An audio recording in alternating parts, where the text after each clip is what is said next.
திருச்சியில் ஒரே குடும்பத்தைச் சேர்ந்த 2 சிறுமிகள் உட்பட 4 பெண்கள் வீட்டு மேற்கூரை இடிந்து விழுந்ததில் பரிதாபமாக உயிரிழந்தனர். திருச்சி உக்கடை அரியமங்கலம் கீழ் அம்பிகாபுரம் காந்தி தெருவைச் சேர்ந்தவர் மாரிமுத்து. இவர் ஆட்டோ டிரைவராக வேலை பார்த்து வருகிறார். இவரது தாய் சாந்தி வயது 70, மனைவி விஜயலட்சுமி வயது 38, குழந்தைகள் பிரதீபா வயது 12, ஹாரினி வயது 10 என 5 பேர் வசித்து வந்தனர்.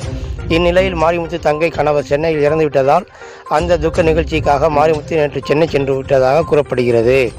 இந்நிலையில் வீட்டில் இருந்த சாந்தி, விஜயலட்சுமி, பிரதீபா, ஹாரின் ஆகிய 4 பேரும் வழக்கம்போல் இரவு படுத்து உறங்கி உள்ளனர்.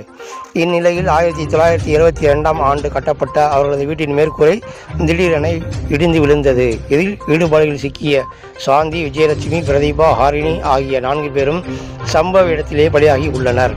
நள்ளிரவு வீட்டின் மேற்கூரை இடிந்து விழுந்ததில் அந்த பகுதியில் உள்ள யாருக்கும் தெரியாத நிலை ஏற்பட்டுள்ளது.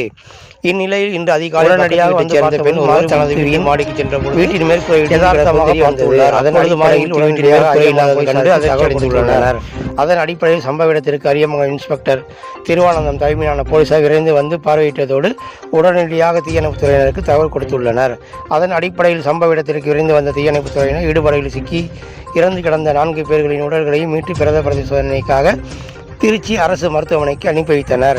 மேலும் இச்சம்பவம் குறித்து அரியமங்கலம் போலீசார் வழக்கு பதிவு செய்து விசாரணை நடத்தி வருகின்றனர். புத்தாண்டு பிறந்து உலகமே புத்தாண்டு கொண்டாட்டத்தில் ஈடுபட்டு வரும் நிலையில் ஒரே குடும்பத்தைச் சேர்ந்த 2 சிறுமிகள் உட்பட 4 பேர் உயிரிழந்த சம்பவம் அப்பகுதியில் பெரும் சோகத்தை ஏற்படுத்தியுள்ளது.